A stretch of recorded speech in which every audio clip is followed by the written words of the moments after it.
मंत्रिमंडळातील माझे सहकारी पंकजाताई मुंडे, आपल्या विभागाचे खासदार बजरंग सोनवणे, राज्यसभेच्या खासदार रजनीताई सातव, विधिमंडळातील सहकारी धनंजय मुंडे, विक्रम काळे, सुरेश धस, संदीप क्षीरसागर, नमिता मुंदडा, विजयसिंह पंडित, माजी आमदार भीमराव दोंडे, संजय दौंड, रेल्वे विभागाचे मध्य रेल्वेचे GM धर्मवीर मीनाजी, राजेश कुमार वर्माजी, रजनीश माथुरजी आणि रेल्वे विभागाचे सर्व वरिष्ठ अधिकारी, शासनाचे बीडचे जिल्हाधिकारी, मुख्य कार्यकारी अधिकारी जिल्हा परिषद, SP, आमचे बीड जिल्ह्याचे सर्व राजकीय पक्षाचे उपस्थित असणारे मान्यवर, सर्व पत्रकार बंधू भगिनी, आजच्या या महत्त्वाच्या कार्यक्रमाच्या करता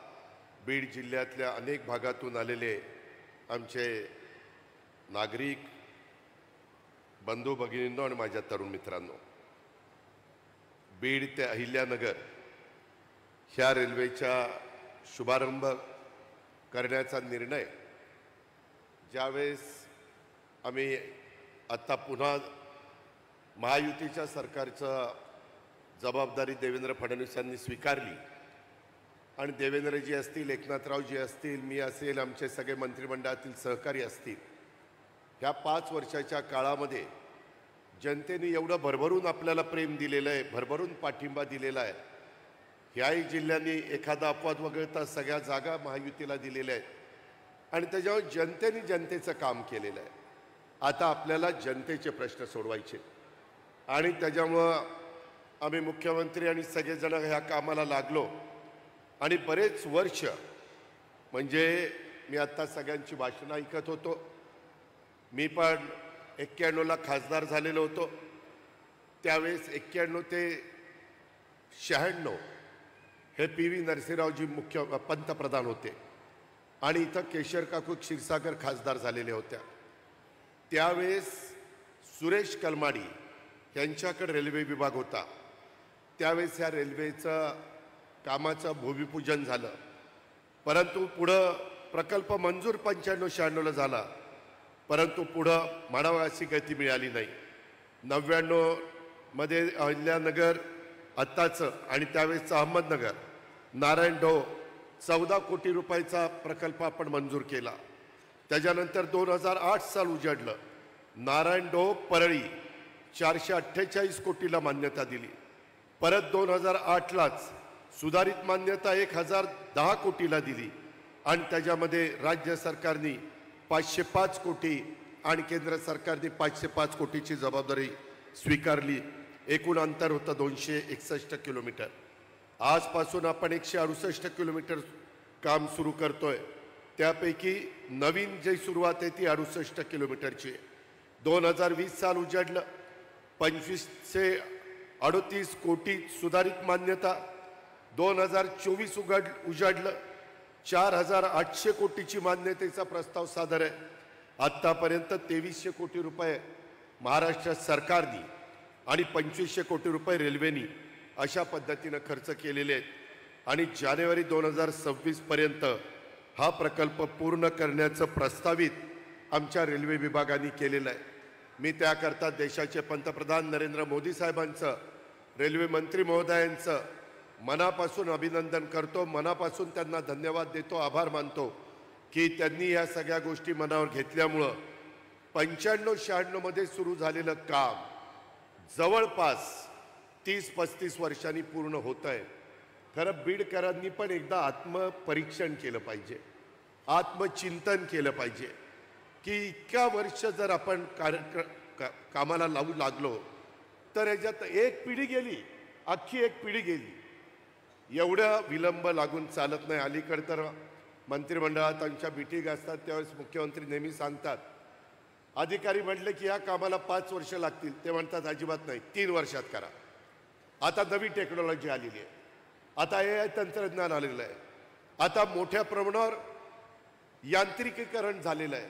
पूर्वीचा काळ आणि आताचा काळ जमीन आसमानाचा अंतर आहे. मनात जर ठरवलं, इच्छाशक्ती असेल तर काही घडू शकतं. फक्त त्यामध्ये इच्छाशक्ती दाखवली पाहिजे. आज मला ह्या बीड आणि अहिल्यानगरच्या रेल्वेचा शुभारंभ माननीय मुख्यमंत्र्यांनी केला. मी मुख्यमंत्र्यांना म्हणलं की 17 सप्टेंबर इथं दोन दृष्टीनं हा महत्त्वाचा दिवस आहे.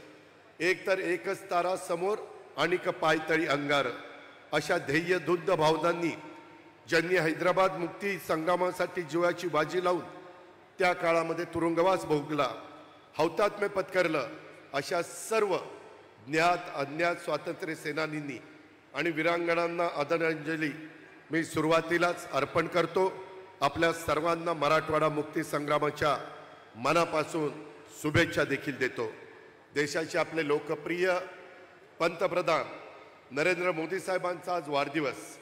मगाशी तुम्ही मोदी साहेबांचे विचार, त्याच्यामध्ये स्वस्थ नारी सशक्त परिवार याकरता देश पातळीवर हा कार्यक्रम साजरा केला. मध्य प्रदेशमध्ये धार म्हणून जे शहर आहे तिथून त्यांनी त्या कार्यक्रमाची सुरुवात केलेली आहे संपूर्ण देशाकरता. आणि देशाचे पंतप्रधानांचा वाढदिवस सुद्धा आहे. त्या निमित्तानं मी त्यांना देखील महाराष्ट्रातल्या 13 कोटी जनतेच्या वतीनं, व्यक्तिशः माझ्या वतीनं, बीड जिल्ह्याच्या वतीनं मनापासून शुभेच्छा देतो. त्यांना दीर्घायुष्य लाभो अशी प्रार्थना देखील करतो. त्यांच्या वाढदिवसाचं औचित्य साधूनच आज राज्य शासनाने अनेक उपक्रम याला शुभारंभ पण केलेला आहे. ही पण महत्त्वाची बाब आहे. आज आपल्या संभाजीनगरला, छत्रपती संभाजीनगरला मुख्यमंत्री तिथं येत असतात, झेंडावंदन करत असतात, सगळ्यांच्या हुतात्म्यांना आदरांजली वाहत असतात. आणि मी त्यांना म्हणालो की त्याच दिवशी जर आपण ह्याचं उद्घाटन करू शकलो, ह्याला हिरवा झेंडा दाखवू शकलो तर ते जास्त चांगलं घडेल. कारण पंतप्रधानांचाही वाढदिवस आणि आपल्या मराठवाडा मुक्ती संग्रामाचाही महत्त्वाचा दिवस, त्यांनी पण ते मान्य केलं. आणि त्याच्यामुळं आजचा हा दिवस बीड आणि अहिल्यानगर वासियांच्या दृष्टीनं अतिशय आनंदाचा आणि अभिमानाचा अशा प्रकारचा क्षण आहे. आज खऱ्या अर्थाने बीड जिल्ह्यातील नागरिकांनी अनेक वर्षापासून पाहिलेले स्वप्नांची पूर्तता होते. या नवीन रेल्वेच्या शुभारंभाच्या निमित्तानं मी बीड आणि माझ्या अहिल्यानगर या भागातल्या तमाम जनतेचं अभिनंदन करतो. या कार्यक्रमाला आदरणीय मुख्यमंत्री साहेब आणि रेल्वेचे अधिकारी पण उपस्थित आहे. तुमच्या जिल्ह्याचा पालकमंत्री या नात्याने मी मुख्यमंत्र्यांचं पण आपल्या सर्वांच्या वतीनं या कार्यक्रमाच्या निमित्तानं स्वागत करतो. जे रेल्वे खात्याचे अधिकारी आलेले आहेत बाहेरनं, त्यांचंही मी मनापासून बीड जिल्ह्याच्या वतीनं पालकमंत्री म्हणून स्वागत करतो. राज्याच्या सर्वांगीण विकासामध्ये मराठवाडा विभागातील सामाजिक, आर्थिक, शैक्षणिक, औद्योगिक विकासाचं योगदान हे उल्लेखनीय राहिलेलं आहे. धार्मिक आणि ऐतिहासिक पर्यटन स्थळांचा समृद्ध वारसा लाभलेली ही संतांची भूमी खऱ्या अर्थानं विकासाकडे वाटचाल करते असं म्हटलं तर ते वावगं ठरणार नाही. मराठवाड्याच्या रेल्वेच्या इतिहासात आजचा दिवस हा स्वर्णिम त्याच्यामध्ये दिवस आहे. हा मार्ग केवळ 2 जिल्ह्याला जोडणारा नाही आहे, तर लाखो लोकांच्या स्वप्नांना जोडणारा आहे. आणि इथं आपल्याला थांबायचं नाही. आज पहिल्यांदा ही रेल्वेला मुख्यमंत्र्यांनी हरी झेंडी दाखवल्यावर आजच्या दिवशी फक्त मोफत प्रवास करायचा आहे, परत तिकीट काढून प्रवास करायचा आहे. नाहीतर म्हणाल त्या दिवशी आम्हाला फुकट दिलं ना, आता काय पैसे घेताय. आजच्या दिवसापुरतंच आहे, कारण आज उद्घाटन आहे. त्याच्यामुळं सवयी चांगल्या लावा. नाहीतर मी मागापासून बघतोय, मी महाराष्ट्रात फिरत असतो, वेगवेगळ्या भागात जात असतो, परंतु तुम्ही अशा चेकाळलाय, तुमचे नेते उठले की वो काय तुम्ही कधी रे सुधारणार तुम्ही.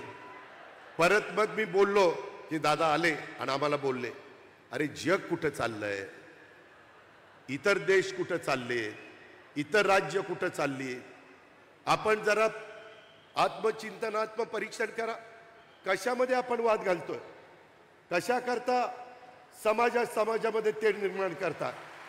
अरे आपण सगळे माणूस आहेत, माणुसकी दाखवा. शेवटी आमच्या राज्याला, महायुती सरकारला सर्व जाती धर्माला न्याय द्यायचा। आम्ही जातीचं पातीचं नात्याचं गोत्याचं राजकारण करायला आलेलो नाहीये, आम्ही समाजाचं भलं करायला आलेलो नाही। देशाचे पंतप्रधान आमच्या पाठीशी आहे, केंद्र सरकार आमच्या पाठीशी आहे, राज्याचे मुख्यमंत्री सतत त्या ठिकाणी काम करतायत। कुठल्याही विकास कामाच्या बद्दल कुणी जर अडथळा आणला तर अधिकाऱ्यांना सांगतात इथं राजकारण करायचं नाही, इथं समाजाचं हित बघायचं आहे। ह्या पद्धतीनं काम चाललंय। आज गेल्या काही महिन्यात मला तर आज इतकं वाईट वाटलं की मी सहज विचार करत होतो, केशर काकू क्षीरसागरांच्या काळात भूमिपूजन झालं, त्याच्यानंतर रजनीताई पाटील खासदार झाल्या, नंतर जयसिंगराव गायकवाड 2 वेळेला खासदार झाले, नंतर मुंडे साहेब 1 वेळेला खासदार झाले, नंतर अचानक ते आपल्याला सोडून गेले, त्यांना मी भावपूर्ण श्रद्धांजली अर्पण करतो। त्याच्यामध्ये नंतर प्रीतमताई राहिलेल्या टर्ममध्ये आल्या, नंतर अजून एक टर्म प्रीतमताईंना मिळाली आणि आता बजरंग सोनवणे आले। एवढे खासदार झाले तेव्हा कुठं आपली रेल्वे अजून पण पुढे जायची आहे।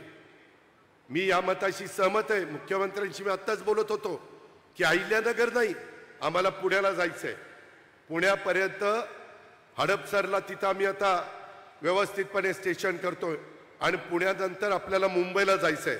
मुंबईला देखील तिथं प्लॅटफॉर्म उपलब्ध होत नाही, परंतु त्याच्याकरता देखील रेल्वे मंत्र्यांनी लक्ष घातलंय। देशाचे पंतप्रधान नरेंद्र मोदी साहेब झाल्यापासून त्याच्यामध्ये बुलेट ट्रेन, त्याच्यामध्ये वंदे भारत ट्रेन, त्याच्यामध्ये अनेक शहरांच्या मध्ये मेट्रो, त्याच्यामध्ये आपल्या इथं अनेक जुने प्रलंबित राहिलेले रेल्वेचे प्रकल्प, अनेक रेल्वे स्टेशन, इतकी सुंदर रेल्वे स्टेशन वेगवेगळ्या भागातली होत आहेत। हे आपल्या सर्वांचं काम आहे। हे रेल्वे स्टेशन पण अजून काही थोडंसं काम राहिलंय। मी सकाळी मीना साहेबांशी आणि बाकीच्या मान्यवरांशी बोलत होतो, मित्रांनो तुम्ही नको तिथे राजकारण आणू नका, आम्ही मुख्यमंत्री सगळे तुम्हाला भरभरून द्यायला तयार आहोत, परंतु काम चोख झालं पाहिजे। मुख्यमंत्री महोदय, आज मी सकाळी 7:30ला कॅथ लॅबचं उद्घाटन केलं। इतकं सुंदर काम झालेलं आहे। 10 महिने 9 महिने पडलं होतं, थोडंसं 50 लाख रुपये पाहिजे होते। मी अधिकाऱ्यांना मुख्यमंत्र्यांच्या देखत सांगितलं, थोड्या पैशाच्या करता माझ्या बीड मधल्या 6 विधानसभा मतदारसंघातली जी कामं थांबलीत आम्हाला सांगा, आम्ही तुम्हाला दोघं पैसे उपलब्ध करून देऊ। हा शेवटी जनतेचा पैसा आहे, तुमच्या भल्याच्या करता खर्च आम्ही करणार, आम्ही तिथं भेदभाव करणार नाही। त्याच्यामध्ये मराठवाडा मुक्ती संग्राम दिनाचा कार्यक्रम आम्ही केला, आदर्श गाव वंजारवाडीला आम्ही भेट दिली, मुख्यमंत्री समृद्ध पंचायत राज अभियान हे आम्ही सुरू केले। जवळपास 250 का 290 कोटीची बक्षिसे आपण ठेवलेली आहे। गावागावांनी एकत्र आलं पाहिजे, श्रमदान करा, लोकसहभाग दाखवा, ह्याच्यातून गावं चांगली करा, अशा पद्धतीचं अभियान आज आपण आजच्या पंतप्रधानांच्या वाढदिवसाच्या दिवशी संपूर्ण महाराष्ट्रामध्ये केलेलं आहे। ही सगळी कामं करत असताना मला तुम्हाला सगळ्यांना सांगायचं आहे की CIIT माझ्या बीड परिसरातले गोरगरिबांची मुलं शिकावी, त्यांना चांगल्या पद्धतीनं ट्रेनिंग मिळावं म्हणून 200 कोटी रुपये राज्य सरकार खर्च करत आहे। त्याच्यातले 35 कोटी रुपये आता दिले, जागा दिली MIDCने, त्याचं भूमिपूजन आम्ही केलंय। लवकर ते काम पूर्ण झाल्यावर दरवर्षी 7,000 विद्यार्थी इथनं बाहेर पडणार आहेत। आपण रेल्वेचं जसं स्वप्न बघितलेलं होतं ते राहिलेलंही आम्ही पूर्ण करतोच, परंतु विमानतळ आपल्याला करायचंय, त्याच्याकरता लवकरच आपण धावपट्टी करणार आहे। उद्याच्याला कोणी उद्योगपती आपल्याला MIDC इथं वाढवायची आहे, मी कलेक्टरांशी बोललो, आता मुख्यमंत्र्यांशी बोललो, मुख्यमंत्री महोदय जावा म्हणाले पुढे जा, पण कलेक्टरजी सकाळी आपलं बोलणं झालेलं आहे, तिथं जागा 1001 एकर कशी मिळेल ती पहा, आणि सगळ्यांना काही शेतीवर अवलंबून राहून चालणार नाही, आपल्याला त्याच्यामध्ये काही रोजगार निर्माण करावे लागणार आहेत। त्याकरता पंतप्रधान प्रयत्न करतायत, त्याकरता मुख्यमंत्री आम्ही प्रयत्न करतोय, आणि नुसती भाषणं करून चालणार नाही, कृती करावी लागणार आहे। त्याकरता आम्ही कमी पडणार नाही, आम्ही कामाची माणसं, आम्ही बिनकामाची माणसं नाहीत, नको तिथं राजकारण आणणारी माणसं आम्ही नाहीत। आणि ह्याकरता ते काम आता घेतलंय. 25 कोटीचं क्रीडा संकुलाचं काम तुमचं मंजूर केलेलं आहे, ते आपल्याला सुरू करायचं आहे. कालच खासदार आमदारांना घेऊन बसलो होतो. नमिता मुंदडा इथं आहेत. पहिलं आशिया खंडातलं पहिलं तालुक्याचं आपलं महाविद्यालय मेडिकल कॉलेज हे अंबेजोगाईचं आहे. तिथं बरंच काम करण्याची गरज आहे. मुख्यमंत्री महोदय, काल मी आढावा घेतला. जवळपास 1000 कोटी रुपये त्या कामाच्या करता लागत आहेत. आपल्याला केंद्राकडनं पण काही पैसे घ्यावे लागतील. आज आम्ही कॅथलॅब इथं उद्घाटन केलं. तिथंही 5 एकर जागा ती पोलीस खात्याची, आता पोलीस खात्याला लागत नाही. माझी विनंती आहे की ग्रामीण रुग्णालयाच्या इतर सुविधा देण्याच्या करता आज आपण ती जागा आपल्या सार्वजनिक आरोग्य विभागाला हँडओव्हर करावी, म्हणजे तिथं आपल्याला बाकीच्या सगळ्या गोष्टी करता येतील. माझ्या बीडमधल्या कुठल्याही गोरगरिबाला उपचार करण्याच्या करता पुण्याला मुंबईला जायची वेळ येऊ नये. ज्यांची ऐपत आहे ते जातात. गरिबांनी काय करायचं आहे? त्याकरता महायुती सरकारने आरोग्याकडं, शिक्षणाकडं, रोजगाराकडं, शेतकऱ्यांच्याकडं इकडं सगळीकडे लक्ष ठेवलंय. माझ्या लाडक्या बहिणींकडं हे लक्ष आमचं आहे. त्याच्यामुळं तिथंही आम्ही कुठली अडचण तुम्हाला येऊन देणार नाही. तिथलंही मोठं काम आम्हाला करायचं आहे. परळीला आम्ही कॉलेज महाविद्यालय पशुसंवर्धनाचं ते करतोय. ॲग्रिकल्चर कॉलेज मंजूर केलंय, ते करतोय. अरे भरभरून आम्ही देतोय. फक्त आपण तिथं कुठं आडकाठी आणू नका. आत्ताही ही ट्रेन आहे ना, ही आज सुरू होती. ही त्यांनी बजरंगनी सांगितलं तसं डिझेलवर चालणार आहे, परंतु आम्हाला महिन्याभरामध्ये ती इलेक्ट्रिकवर चालवायची. त्याच्यामुळं 2 ते 2.5 तास तुमच्या इथून त्या अहिल्यानगरला जाताना वाचणार आहे. आत्ता थोडासा प्रवास जास्त आहे, वेळ आणि जवळपास 5 तासाची आहे, पण ती टप्प्याटप्प्यामध्ये आपण कमी करणार आहोत. विकास करत असताना त्याच्यामध्ये मार्ग काढावा लागतो. पिण्याच्या पाण्याचा, शेतीचा पाण्याचा प्रश्न देखील आपल्या महायुतीच्या सरकारने मनावर घेतलेला आहे. त्याबद्दल आपण काळजी करू नका. फक्त कुठंही अडचण निर्माण होईल तुमच्या ऐकण्यात. सगळे आता इथे लोक हे पुढारी बसले त्यांच्याच ऐकण्यात आहे. दुसरं कोण तुम्हाला पुढारी? जे काही आहेत, काही मुंडे भाऊ बहिणीचं ऐकणार आहेत आणि काही बजरंगाचं ऐकणार आहेत, आणि थोडीफार राहिली ती माझं आणि मुख्यमंत्र्याचं ऐकणार आहे. म्हणजे सगळं कामच झालं. आता वाद घालू नका.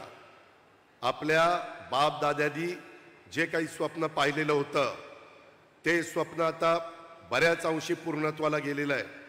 पुढेही आपल्याला जोरात काम करायचं आहे, आणि ते काम करत असताना अनेक गोष्टी इथं आम्ही हातामध्ये घेतलेल्या आहेत.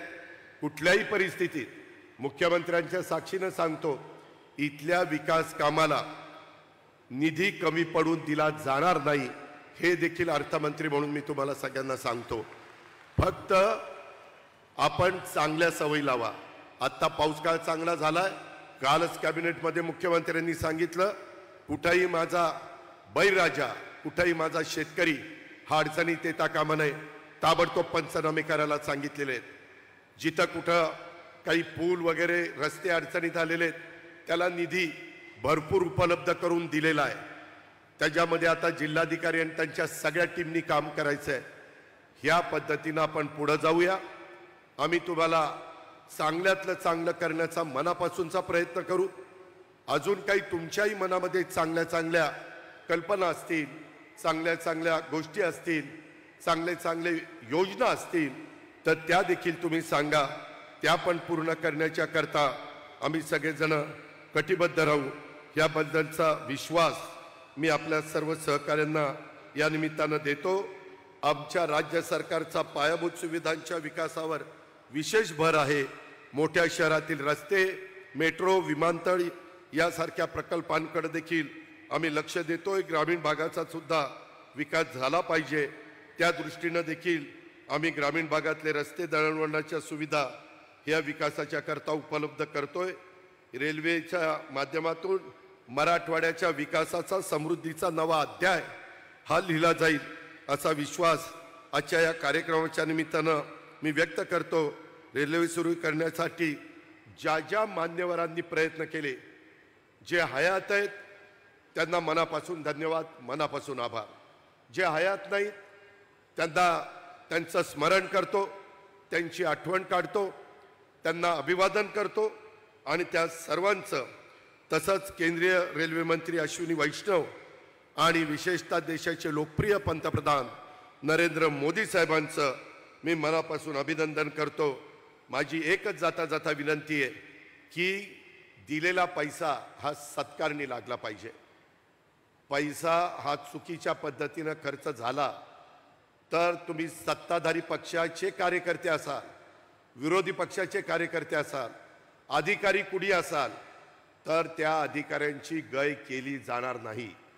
चांगल्या अधिकाऱ्यांनी काम करा. चांगल्याच्या पाठीशी मुख्यमंत्री आम्ही सगळेजण उभे राहू. चांगलं काम करताना तुमच्यावर कुणी राजकीय दबाव आणला तरी तुमच्या पाठीशी आम्ही उभं राहू.